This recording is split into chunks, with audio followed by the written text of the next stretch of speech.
Welcome back to another Tight End Tuesday where we talk all things tight end. I'm your host, Dominique Dafney, and we're continuing our path to the draft, highlighting some of the best tight ends in college football. And this week, we're headed to the Midwest to talk about Ohio State's very own, the Max Klare. Not every tight end enters the draft polished and ready for the next level, but Max might be one of the most technically sound route runners in this class. His precision creates separation. His hands and catching ability stands out amongst his peers, and where his game translates to the NFL is his flexibility within the scheme. So without further ado, let's get into this tape. Max's route precision is where he makes his money. Defenders can't guess his breaks because he's so violent and sudden at the top of his routes. And in this clip, he's running a sail route. And for those of you who don't know, a sail route is a 12 to 15-yard out route. And whatever the defense is in really depicts what angle you take at the top. Are you going to take it high or are you going to flatten it out? And usually a lot of times quarterbacks will say, take it high and I'll use the ball to flatten you out. So it's a nice release to get outside of the DN, and he stacks the linebacker, which really gives you a three-way go to either take it over the top, to break in, or to break out. And what he does well at the end is flatten it out, giving the quarterback a throw, and he's able to have a toe tap catch on the sideline. So to break it down from the back end view, he gives the D end a nice move, and then what he does well, which we always talk about, is he attacks the hash when he's diving down.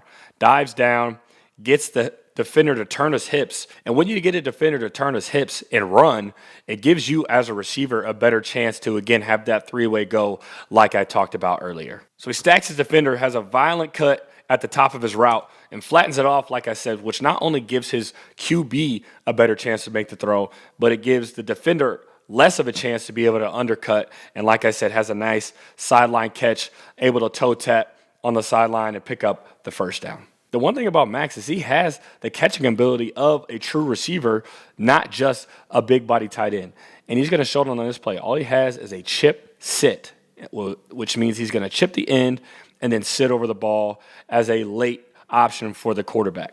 Now, what I want you guys to really pay attention to is what he does at the end of this play. So he runs this chip, chips the D in just enough, catches the ball, gets up, makes a miss, and gets the first down. But what I want you guys to pay attention to is at the end of this play, you think this is an easy play, it gets tipped.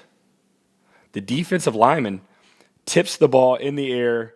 This is not an easy ball to catch for any receiver, so he has to have the hand-eye coordination to lock onto the ball as it's tipped, concentrate, and avoid a defender at the same time in order to get the first down. The way NFL OCs utilize their tight ends nowadays, you have to be able to attack defenses from multiple positions, whether it's in line, the wing, or in motion, which Max has shown multiple times, time and time again this season that he's capable of. You'll see on the bottom of the screen here, he's going to run a seam route, which means he's trying to get up vertical and really attack the defense with a vertical route, spread the defense out, and open up some gaps for a quarterback to make a throw. He runs his seam route and gives the DB a nice second-level release to allow him to get free and make a nice contested catch. But if he could go back and look at it, he has a little sauce to him. Gives him a little three-piece, no biscuit, and then goes up, makes a nice contested catch, which is not easy, which I talked about the body control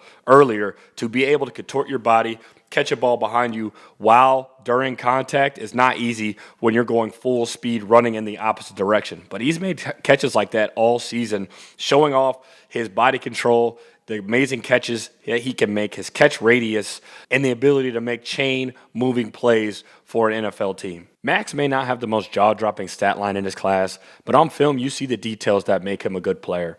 The route precision, the body control that at times is graceful, and secure hands that don't flinch. And that's the foundation that NFL offenses can build with, and that's what will help him be successful at the next level. And that's Tight End Tuesday.